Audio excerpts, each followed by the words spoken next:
Judy and I go back quite a long way. It was at the Old Vic, and we shared a dressing room. We were in the double dealer. Jude was playing the ingenue, and I was not. Dame Maggie Smith and Dame Judi Dench are two of the rarest icons in British artistry. Oh, how very rude. It's not at all. My very, very darling. This is how they speak. As word spread of Maggie Smith's passing, Judi Dench's silence in those initial days kept the public in suspense. Then, for the first time in decades of friendship, Judi Dench finally spoke. The tale of their extraordinary bond, the sorrows they faced, and a legacy that transcends time would be revealed through her. Special words, bringing one era to a close and offering a new view on two of the most formidable women ever to grace the British stage and screen. The famous actress Dame Maggie Smith has passed away. A statement has said she died peacefully in hospital. When Dame Maggie Smith departed, international media declared it the final flame extinguished from a golden generation. It was at the 2024 Cheltenham Literature Festival that all eyes truly turned to Dame Judi Dench, Maggie's closest companion for over 60 years. No longer just lines in a biography, Judi's silence over those weeks became a subject of widespread discussion throughout the arts community. The crowd at Cheltenham went completely silent as Judi Dench rose, her voice quivering as she spoke about losing a part of her own vitality. She broke down in tears before the audience, sharing, "I think energy is created by pain." She then paused, unable to continue for a few minutes. It was a rare moment when audiences saw the typically strong, decisive Judi Dench stopping for her own tears. Only after recovering her composure did Judi continue, describing her grief as fuel, helping me keep going, helping me remember Maggie every day. These words quickly became the focus of both British and international press. It's quoted millions of times and circulated as an unforgettable farewell to Maggie Smith.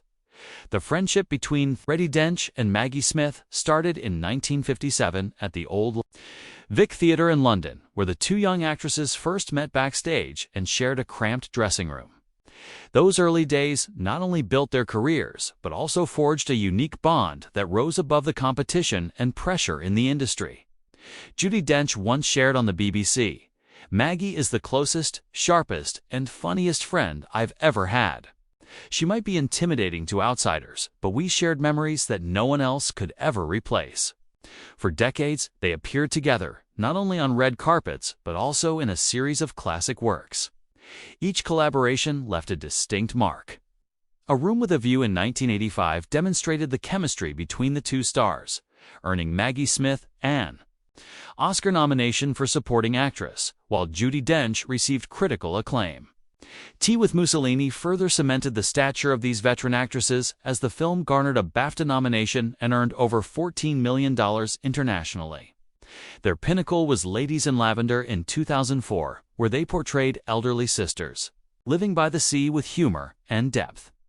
A film that brought Judi Dench another BAFTA nomination and gave both actresses cherished everyday memories. We swam every morning in Victorian bathing suits. Those are moments nobody can understand unless they've lived this life. Their friendship was not just about moments on set.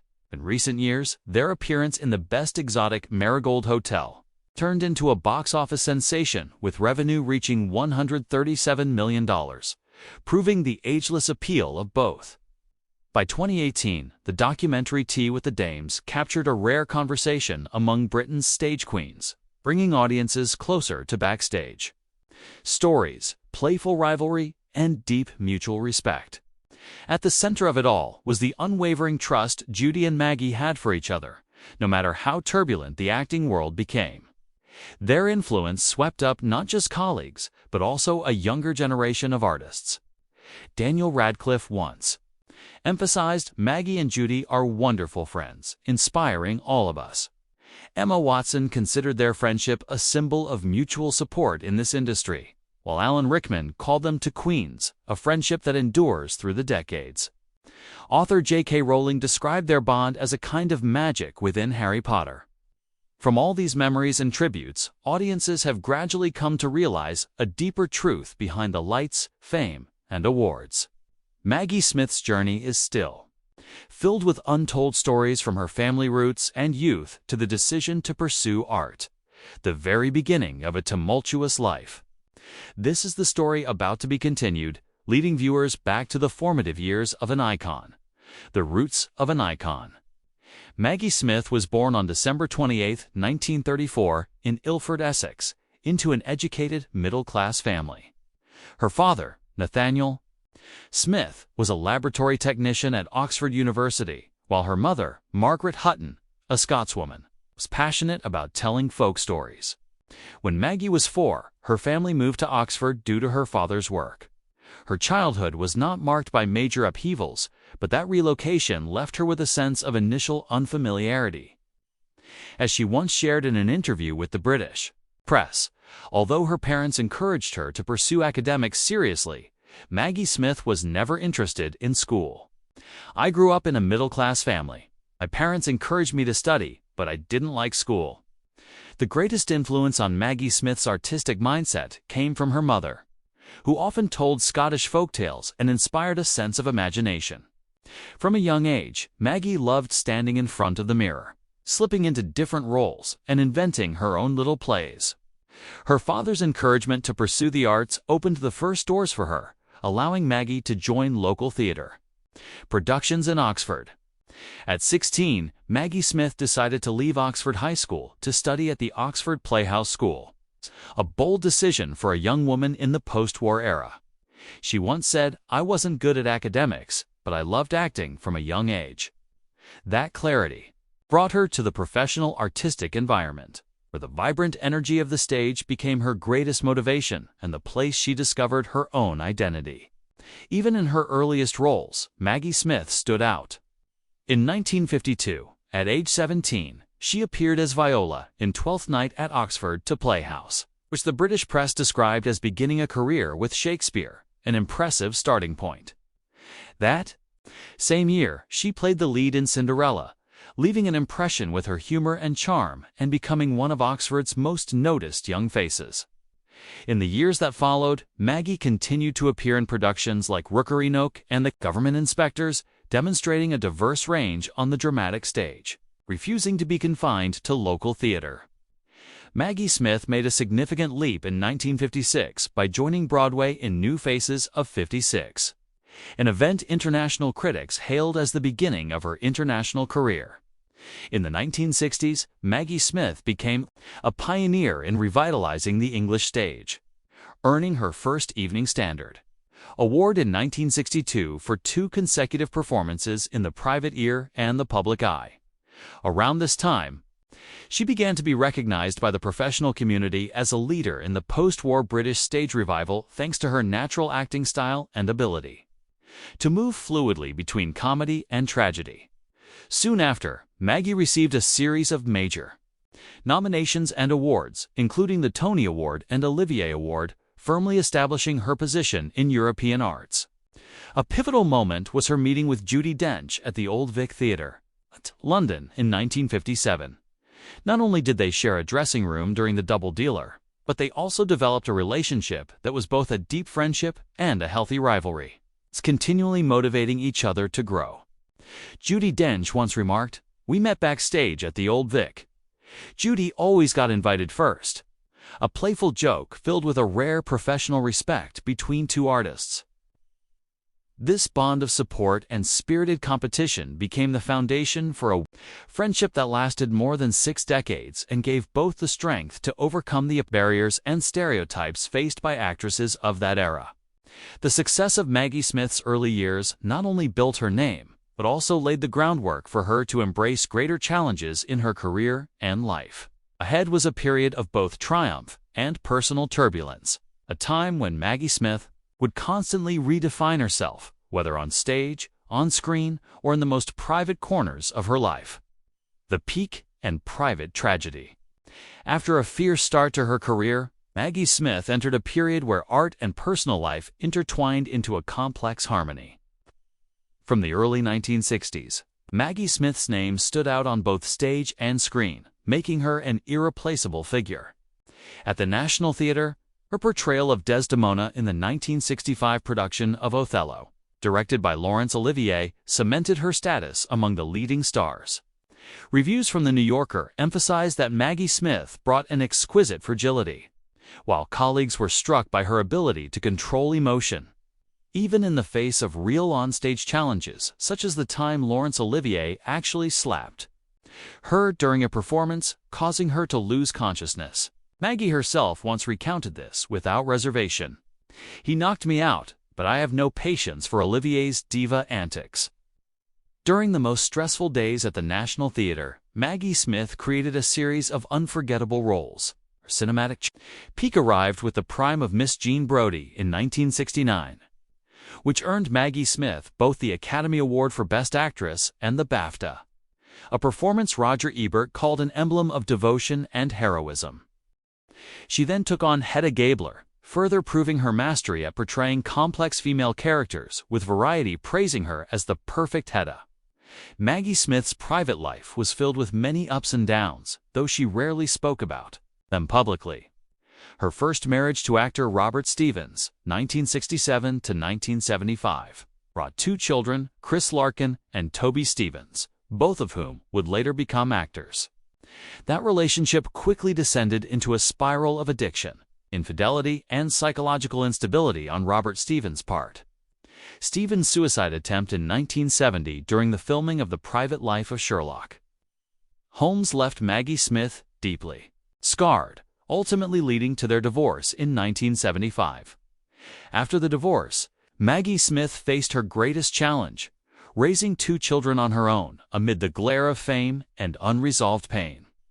British media, such as The Guardian, observed that she balanced the spotlight with personal sorrow, while the Daily Mail described Maggie Smith as a resilient single mother who used her work to overcome adversity. During this time, Maggie Smith demonstrated her strength once again by winning her second Oscar in 1978 for California Suite, a testament to her ability to transform pain into creative power. That difficult period also marked the return of Beverly Cross, a longtime friend, and the second chance Maggie Smith would later cherish. They married in 1975 and remained together until Beverly Cross passed away in 1998. This era allowed Maggie Smith to regain equilibrium between her art and personal life, even as quiet losses remained. Maggie once shared, "Pain is a part of life, but it makes me stronger. I use pain in my acting." Behind the scenes, Judi Dench remained a source of strength, especially during turbulent years. Maggie Smith never hid her gratitude. "Judi is my anchor. We support each other through hard times. Judi was the one who helped me through the divorce." For over half a century, Maggie Smith journeyed through career peaks and personal lows, shaping the image of a powerful older woman, both on screen and in life. These personal experiences became the foundation for Maggie Smith to step into a new chapter where her name represented not only the pride of British arts, but also an international symbol, redefining the image of older women on screen and in the public consciousness. Ahead were iconic roles, box office records, and a legacy whose influence would extend beyond any era. Mortal roles and a global legacy. After overcoming a series of personal upheavals, Maggie Smith experienced a powerful resurgence in the new century, continuing to expand her legacy on a global scale. During this era, Maggie was remembered not only as a pillar of British theatre, but also as a timeless icon in the world of popular cinema. Her portrayal of Professor Minerva McGonagall in the Harry Potter series introduced Maggie Smith to a new generation of global audiences, with all 8 films grossing a combined $7.7 billion. The image of the iron-willed schoolmistress, McGonagall, became an irreplaceable symbol beloved by millions, earning Maggie Smith another BAFTA nomination and the prestigious SAG Award alongside the cast. Not limited to a single genre, Maggie Smith made another breakthrough as Violet Crawley in the television series Downton Abbey from 2010 to 2022. This role brought her 4 Emmy Awards, helped revive the popularity of British aristocratic style, and had a significant impact on fashion, tourism, and pop culture awareness. When Downton Abbey was adapted into a feature film in 2019, it grossed $194 million worldwide, further establishing Maggie as an indispensable presence for generations of viewers. Every major film project marked a new milestone for Maggie Smith. Gosford Park earned her an Academy Award for Best Supporting Actress and sparked wide discussion about class in Britain. The Lady in the Van not only succeeded at the box office with $41 million and a BAFTA nomination, but also raised public awareness about homelessness. Most notably, the Best Exotic Marigold Hotel grossed $137 million, offering Western cinema a vibrant, humorous, and energetic portrayal of aging. According to The New Yorker, Maggie Smith made older women powerful on screen, while Variety highlighted her transformative influence on the portrayal of older female characters in mainstream films. In interviews, Maggie Smith has openly shared what it felt like to be a real schoolmistress while filming Harry Potter and spoke proudly of the humor and discipline she brought to the Downton Abbey set. Daniel Radcliffe, her younger co-star from Harry Potter, once said, "She is an inspiration. She taught me how to act," while Whoopi Goldberg called Maggie a strict but funny headmistress. Director Mike Newell affirmed, "Smith made McGonagall immortal." Scholars and critics alike have agreed that Maggie Smith's roles completely changed public perceptions of older women, no longer seen as weak or resigned, but instead as symbols of strength, intelligence, humor, and appeal. Both Helen Mirren and Emma Thompson have acknowledged Maggie Smith as their greatest inspiration, affirming that age is no longer a limitation on screen. Maggie Smith's achievements and international influence have set a new standard for older female artists in the entertainment industry. From this point on, the echoes and tears marking the farewell to a legend began to stir the artistic community, signaling the close of an era, opening up an enduring legacy for future generations. The final chapter of a legend. On September 27, 2024, Dame Maggie Smith passed away at Chelsea and Westminster Hospital in London at the age of 89. Her family confirmed that her passing was peaceful and painless, closing a life and creative journey that spanned nearly 8 decades. In the days that followed, not only artists, but also audiences around the world joined in remembrance, creating an unprecedented wave of tributes for a British female artist. Maggie Smith's funeral was held privately at Mortlake Crematorium, with only about 50 close family members and friends in attendance. The atmosphere, as described by her son, was filled with laughter and memories, an ending true to the optimism and depth Maggie Smith cherished throughout her life. Notably, on the day of the funeral, Dame Judi Dench planted an apple tree named after Maggie at her home, and the tree bore its first fruit as a living symbol of a timeless friendship between two legends. The response from the artistic community was widespread and deeply emotional. The Guardian called Maggie Smith the Queen of the Stage. The BBC noted the loss of a national treasure, and King Charles sent a personal message praising her as a true national treasure. Daniel Radcliffe declared Maggie a tremendous inspiration for younger generations. Whoopi Goldberg called her an irreplaceable legend. J.K. Rowling remarked that she once thought Maggie Smith would live forever, while director Nicholas Hittner emphasized that being around Maggie was a rare privilege. Tributes went beyond words. A series of commemorative events were held throughout the UK and in many other countries. BAFTA hosted a special memorial in London in 2025. The Bridge Theatre, where Maggie Smith performed some of her final roles, organized Maggie Smith Night. Oxford Playhouse, where she trained as a young actress, established the Maggie Smith Scholarship to support new generations of performers. The Evening Standard launched a new award dedicated to outstanding female stage performers, and the BBC produced a special documentary, Discovering Maggie Smith, broadcast nationwide. Maggie Smith's legacy reached beyond art. She became a model of resilience and an enduring source of inspiration, international critics and scholars observed. Maggie Smith's greatest legacy lies not only in her immortal roles, but in her indomitable spirit, vibrant energy, and unwavering dedication to art and community. The story of friendship between Maggie Smith and Judi Dench continued to inspire, serving as a beacon for new generations of artists. Dame Judi Dench stated, "Maggie is a legend, and our friendship is a source of strength," during a year-end interview in 2024. In the end, the journey Maggie Smith left behind is measured not only by awards or box office figures, but by her profound influence on the arts, on the community, and on generations to come. Maggie Smith's legacy is not just about immortal roles, but about resilience, devotion, and a rare friendship that endured through time. If the story of Dame Maggie Smith and Dame Judi Dench has touched you, please share your thoughts or memories of them in the comments below. Don't forget to subscribe to our channel to follow more inspiring journeys from the world of art. Thank you for joining us today.